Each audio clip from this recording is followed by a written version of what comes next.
I have no idea who's in your ear. And sometimes it goes back to what Aaron Spicer said 20-some years ago to me.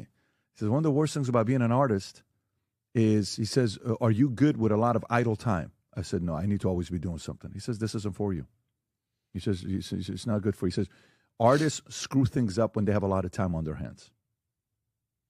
Sometimes having too much time on your hands, your imagination goes. You know, it's like the athlete that retires and comes home, now is around the wife all the time. They're fighting all the time. Oh, divorce.